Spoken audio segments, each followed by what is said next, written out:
할렐루야. 우리 시편 34편 9절 말씀. 너희 성도들아 여호와를 경외하라. 너희 성도들아 여호와를 경외하라. 그를 경외하는 자에게는 부정함이 없도다. 그를 경외하는 자에게는 부정함이 없도다. 아멘. 이 말씀을 시작할 때 여러분들이 믿음으로 선포하고 그리고 끝날 때쯤 간증거리가 있기를 바란다. 했습니다. 아직까지 12월 한 달 있습니다. 여러분 믿음으로 구하고 그리고 부정함이 없는 이런 간증이 여러분들에게 있어지기를 주의 이름으로 축복합니다. 예수님 오심을 기념하는 이런 대강절 첫 주일입니다. 이 대강절은 성탄절이 되기 전에 이 네 번의 주일을 포함해서 지키는 이런 절기인데 이 성탄절 전날에 바로 끝나게 됩니다. 이 대강절 절기가. 그런데 이 대강절 동안에는 우리는 이 그리스도의 오심 그리고 그것을 기대하고 준비해야 합니다. 그리고 다시 말해서 예수님의 오심과 다시 오심을 기다리는 이러한 절기가 바로 이 대강절입니다. 그래서 오늘 첫 주에는 바로 예수 평강의 왕이라고 하는 오늘 본문 내용 가운데서도 기록되는 평강의 왕이다 라고 하는 말씀이 있습니다. 그래서 함께 이 제목으로 은혜를 나누려고 합니다. 우리가 이제까지 살아왔던 이런 개인의 역사들을 이렇게 회상을 해보면 참으로 여러 가지 참 어려움들이 정말 많이 있었다라고 생각을 합니다. 그리고 생각지 못했던 그런 위기도 또한 우리가 살아가면서 우리가 겪기도 하고 난감한 처지를 모면하기 위해서 때로는 막 몸부림도 치고 그리고 또한 잠 못 이루던 이러한 적도 있었지만 그래도 이 순간까지 우리가 하나님께서 지켜주시고 큰 은혜로 형통하게 하셨습니다. 할렐루야. 믿습니까 여러분? 할렐루야. 자, 이렇게 지켜주신 그 주님께서 앞으로 남은 우리의 생애도 하나님의 은혜 가운데 우리를 인도해 주실 줄로 믿습니다. 예수님이 이 세상에 오신 목적이 무엇인가 라고 하는 것을 알기 위해서는요 세 가지 정언들을 들어야 됩니다.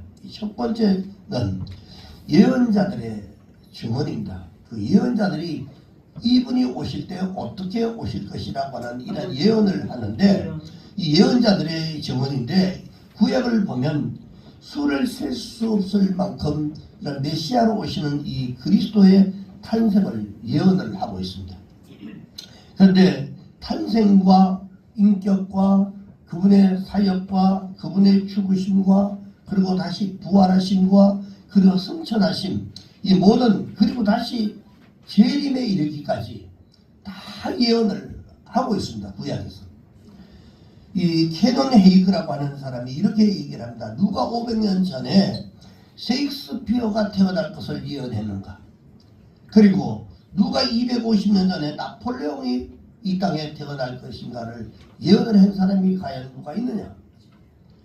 그러나 25명에 넘는 이런 성경의 기록자들이 뚜렷하고 명백하게 예수 그리스도가 오실 것을 예언을 하고 있다. 그러나 그들 중 아무도 그들이 오시리라고 예언했던 주님을 본 사람은 아무도 없다 라고 그렇게 얘기를 했어요. 본 사람은 없지만 그러나 오실 것이라고 하는 예언을 했다라고 하는 겁니다. 창세기 3장 15절에 보니까요 여자의 후손은 내 머리를 상하게 할 것이라 이런 말씀이 있습니다. 여기서 말하는 여인의 후손이 바로 이 여인의 후손으로 태어나실 예수 그리스도를 의미하는 것입니다. 자, 이렇게 시작된 성경의 예언이 창세기에서부터 말라기까지 연속적으로 반복이 되어 있는데 이사야 7장 14절에 보니까 보라 처녀가 잉태하여 아들을 낳을 것이요 그 이름을 임마누엘이라 하라 라고 하는 말씀을 합니다. 그리고 창세기 49장 10절에 보니까 홀이 유다를 떠나지 아니하며 라고 하는 말씀이 있습니다. 그리고 미가서 5장 2절에 보니까 태어나실 장소도 정확하게 예언을 합니다. 베들레헴 에브라다야 너는 유다 족속 중에 작을지라도 이스라엘을 다스릴 자가 내게서 나올 것이라. 아멘. 이 베들레헴이라고 하는 것은 아주 작은 고을입니다. 아주 시골 마을, 아주 작은 동네인데 이 메시아가 거기서 나타나신다고 태어나신다고 하는 예언을 했습니다. 예수님은 여러분 어느 날 갑자기 우연히 오신 분이 아닙니다. 그냥 갑자기 불현듯이 오신 분이 아니라 다 예언에 의해서 예언자들의 예언에 의해서 다 성경을 하나씩 하나씩 이루시는 이러한 의미로 세상에 오신 것입니다.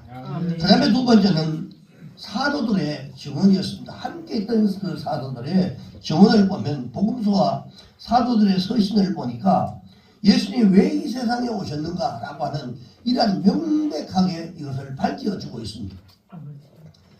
예수님은 죄인을 구원하시고 우리에게 복을 주시려고 이 세상에 오셨고 그 일을 위해서 죽으셨고 그리고 다시 살아나셨다라고 하는 것이 사도들의 증언이었습니다.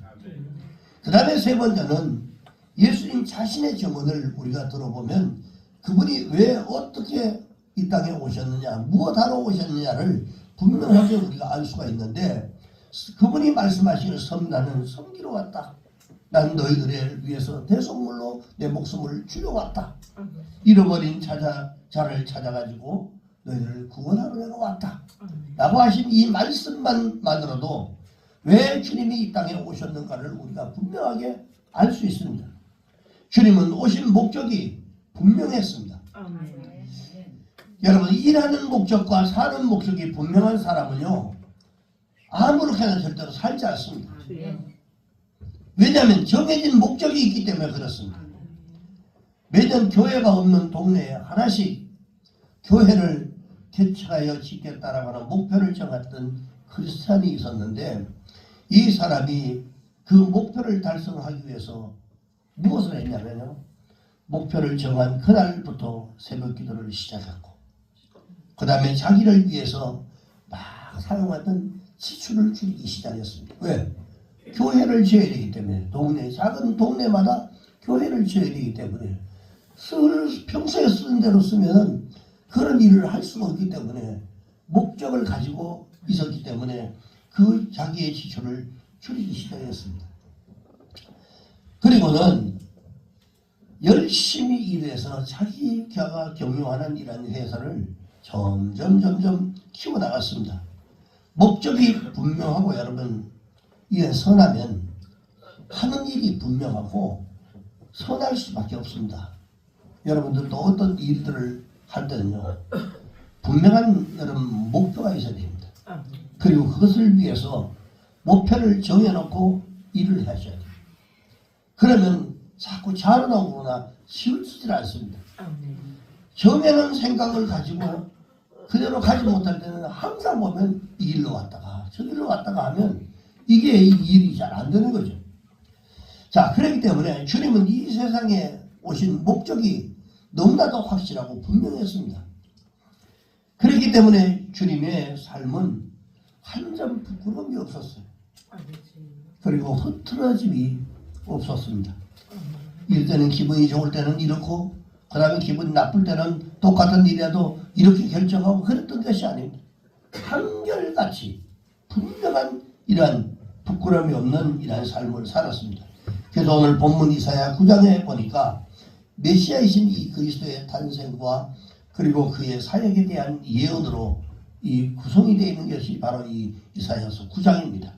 그런데 본문에 오늘 6절에 살펴보니까 예수님의 별명, 즉 다른 이름, 저도 옛날에 어렸을 때는 소적의 이름이 아니라 그냥 두암이라고 그랬어요. 왜 두암이라고 했는지 모르겠어요. 근데 호적 이름은 달라요. 동네에서 부르는 이름이 다 달라요.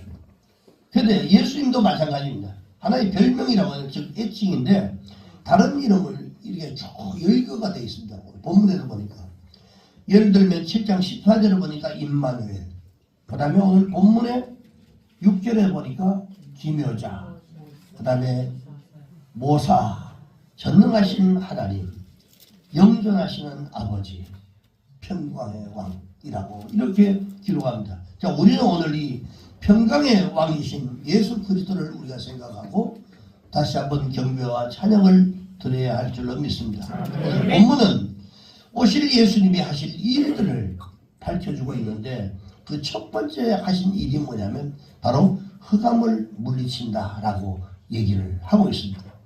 1절에 보니까 전에 고통받던 자들에게는 흑암이 없으리로다 라고 하는 말씀을 합니다. 그리고 본문의 이사야 9장 2절에 보니까 그 이유가 설명이 됩니다. 왜? 흑암에 행하던 백성이 큰 빛을 보고 그리고 사망의 그늘진 땅에 거주하던 자들에게 빛이 비치도다.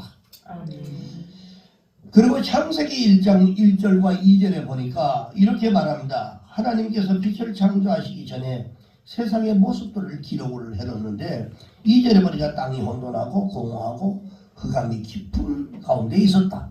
그리고는 3절에 보니까 빛이 있으라 하심에 빛이 생겼어요. 자, 빛을 만드셔서 흑암을 물리치셨다 라고 하는 것입니다.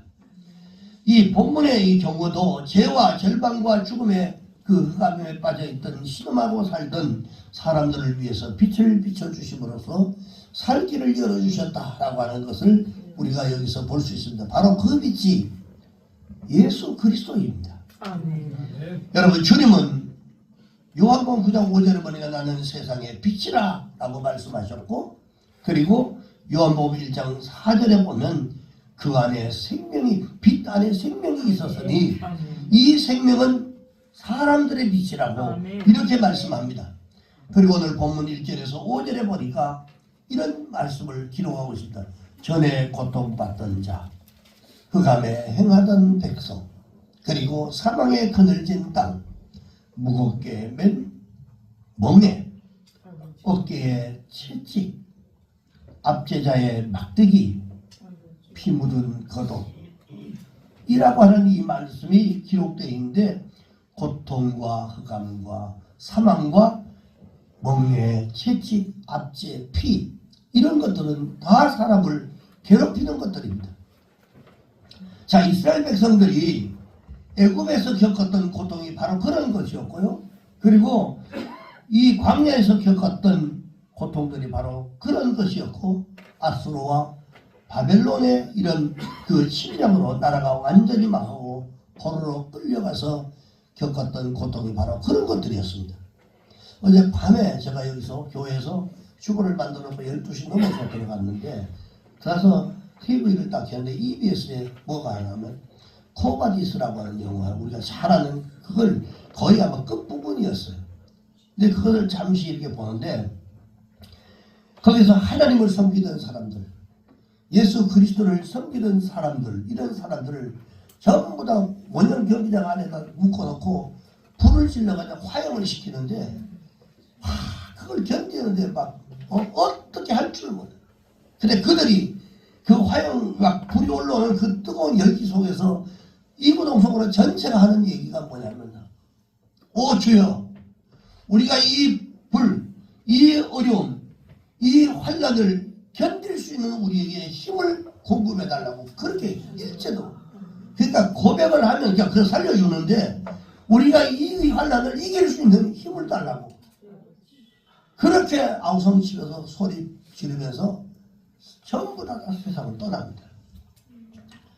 자, 이런 고통이 바로 이스라엘 백성들의 고통이고 이 땅에 살아가는 우리들의 고통입니다. 그런데 예수님은 이런 것들을 제거하고 그런 것에 빛을 비춰주시기 위해서 이 땅에 오셨다라고 하는 것입니다. 아멘. 오늘 본문 속에 고통과 흑암과 사망과 멍에, 채찍, 압제, 피이라고 하는 이 단어가 등장하는가 하면 그것뿐만 등장하는 것이 아니라 그 뒤에 보면 영화, 큰빛, 창성, 즐거움, 평강, 공의, 공평, 정의라고 하는 단어도 등장을 합니다. 자, 이것은 주님은 이 세상을 창하고 있는 고통과 흑암과 그리고 사망과 멍에와 채찍과 압제와 피를 제거하고 영화와 큰 빛과 그리고 창성, 즐거움, 그리고 평강, 정의와 공평을 이루기 위해서 이 땅에 오셨다라고 하는 사실을 오늘 성경을 통해서 우리에게 말씀해 주고 있습니다. 여러분, 우리에게 이 혜택을 주려고 주님이 오셨는데 여러분은 얼마나 이 주님으로부터 이 혜택을 누리고 여러분 살고 계십니까? 이 혜택을 주신 이 혜택을 우리가 누리고 살아야 되는데 그리스도 안에 있으면서도 이 혜택을 누리지 못하고 살아요. 고통하고 신음하고 사망 가운데 있고 마치 채찍에 맞는 것처럼 고통스러운 이런 인생을 살고 잡다한 이런 것들 때문에 정말 염려, 근심, 걱정 속에 살아가는 이런 것들이 있다 할지라도 주님 안에 나올 때는 이 모든 것들이 자유하게 다 여러분 사라져야 됩니다. 이게 정상적인 이런 신앙생활을 하는 거예요. 주님이 바로 이 혜택을 우리에게 주시려고 이 땅에 오셨다는 겁니다. 여러분, 주님을 기대하시기 바랍니다. 내 생각이나 내 방식대로 살아서는 안 됩니다. 우리의 생각과 우리의 방식은 항상 여러분 잘못될 가능성이 많은 것입니다. 그래서 하나님께서 주시는 그 은혜, 그리고 하나님께서 제시하시는 그 길, 나는 길이요 진리요 생명이라고 하는 이 길을 우리가 선택하고 따라가야 살아갈 수 있습니다. 내 사상, 내 뜻 가지고는 성공적인 인생을 우리가 살아갈 수가 없습니다. 여러분, 예수 그리스도가 여러분의 소망입니다. 여러분들의 성공인 줄 믿습니다. 여러분 승리입니다. 예수님은 큰 빛이십니다. 큰 빛이 비추면 어둠은 물러가도록 되어 있는 것입니다. 여러분 속에 답답하고 어둠이 찾아왔다면 여러분 주님을 마음 가운데 진심으로 여러분 모시기 바랍니다. 척이 아니래요. 척은 아무런 효과가 없습니다. 진심으로 하나님의 그 사랑, 하나님의 은혜를 받아들여야만 여러분들이 정상적인 생활을 할 수가 있습니다. 제 아무리 세상에 어둡고 내 인생길이 아무리 캄캄해도 빛 대신 주님을 찾고 그리고 의지하는 사람에게는 주님이 빛이 되어 주시고 그리고 그들이 가는 길은 환하게 밝아지고 열리게 될 줄로 믿습니다. 찬송가 379장 내 갈 길 멀고 밤은 깊은데라고 하는 찬양이 있습니다. 이 찬송은 유맨이라고 하는 사람이 32살 때 지었던 찬송입니다. 1절은 내 갈 길 멀고 밤은 깊은데 빛 대신 주 저 번향집을 향해 가는 길 비춰주소서. 내 가는 길 다 알지 못하나 한 걸음씩 늘 인도하소서. 2절에 보니까 이전에 방탕하게 지낼 때 교만하여 마음대로 허집하던 이 죄인 사하소서. 내 지은 죄 다 기억하시고 주 뜻대로 늘 주장하소서. 3절에 보니까 이전에 나를 인도하신 주 장래도 내 앞에 험산 중령 당할 때 도우소서. 밤 지나고 저 밝은 아침에 기쁨으로 내 주를 만나리. 사랑하는 여러분, 이분이 이 찬양을 지으면서 그 마음속에 있었던 그것을 그대로 실어옮긴 겁니다. 가사도 곡도 얼마나 아름다운지 모릅니다. 주님은 큰 빛으로 어둠을 내쫓고 감명을 주시기 위해서 이 땅에 오셨습니다. 한 달 동안 햇빛이 비치고 바람이 통하는 이런 가수원에서 일한 사람과 밀폐된 지하 공간에 그리고 전등불 아래서 일할 한 사람을 비교해서 조사를 했습니다. 했더니 지하에서 일한 사람보다 햇빛을 받으며 일한 사람이요 시력도 호흡기도 그리고 심장도 정신도 건강했다는 조사가 있습니다. 자, 빛없는 세계에서 어둠을 벗고 이 보다고 사는 사람보다 큰 빛 대신 예수 그리스도를 믿고 바라보고 찬송하고 기도하는 사람이 천배 만배나 다 건강하고 그리고 여러분 건전하고 행복하다라고 하는 사실을 우리가 알아야 됩니다. 그래서 우리가요 자꾸 예수를 떠나고 교회를 자꾸 떠나 있으면 마음이 우울해지고 답답해집니다. 그러나 세상에 살아가면서 이러한 상황 속에 살아가도 주님 앞에 나왔을 때는 기쁘고 즐겁고 행복해지는 거예요. 네. 교회 여러분 우리가 바깥에서 사 먹으면 얼마나 맛있는 음식이 많아요. 그래도 그거 몇 점 못 먹습니다. 근데 교회에 와서 그냥 밥 한 술 먹는 게 그렇게 기쁘고 그 맛있어요. 사실은. 우리 김영삼 집사님이 그 증거입니다. 집에서는 진짜 밥 요만큼밖에 안 잡수는데 교회 오시면 그렇게 맛있게 교회 음식 그렇게 맛있대요. 그래서 저분이 고백하기를 어지간한 뷔페 가서 먹는 것보다 더 맛있대. 근데 실제로 우리 교회 이 밥이 진짜 맛있어요. 우리 교회는 다 1등 요리사들만 있어가지고 아 진짜 맛있어요. 그래서 저는 어디 나가도 항상 자랑해요. 네, 목사님들한테. 그래서 또 몰려올까 싶어. 우리 교회 밥 맛있다고 하면 또 몰려올까 싶어서 크게 사랑은 못하지만 그래도 진짜 맛있어요. 솜씨들이 너무 좋아가지고 계속 그렇게 하시기 바랍니다. 다들 행복해 하잖아요. 먹으면서 즐거워하고. 먹는 즐거움 빼면 사실은 아무것도 없어요. 사실은. 여러분 빛으로 오신 우리 주님을 여러분 마음껏 찬양하시기 바랍니다. 그리고 내 마음과 내 가정과 이 교회와 이 민족의 역사 속에서 흑암을 추방하고 그리고 밝은 빛을 비추기 위해서 오신 우리 주님께 영광을 돌려야 할 줄로 믿습니다. 그 다음에 또 한 가지 하실 일이 뭐냐면 기쁨을 주시기 위해서 이 땅에 오셨다라는 기쁨을. 이사야 9장 3절을 보니까 주께서 이달을 창성하게 하시며 그 즐거움을 더하게 하셨으므로 추수하는 즐거움과 탈취물을 나눌 때에 즐거움같이 그래서 막 나눠줄 때 그때의 즐거움 이런 것들을 그런 것처럼 그들이 주 앞에서 즐거워하오니 즐겁다라고 하는 단어가 여러분 4번이나 반복되어 나옵니다. 웃을 일도 없고 웃을 수도 없는 백성에게 바로 이 기쁨을 주셔서 기쁘게 해주신다라고 하는 이런 말씀을 하고 계시는 것입니다. 그 이유가 바로 뭐냐면 예수님은 평강을 주시는 평강의 왕이시기 때문에 그렇습니다.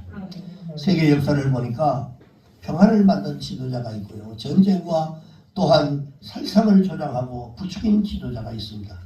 독일의 히틀러, 그리고 이탈리아의 여러분 무솔린, 소련의 스탈린, 북한의 여러분 김일성, 김정일, 그 다음에 김정은 이 부자들, 해교 과격파 우리가 잘 아는 빈라덴 이런 사람은 전쟁과 살상과 또한 피를 불러일으키는 사람들입니다. 그러나 예수님은 평화를 만드신 분이 바로 예수님이십니다.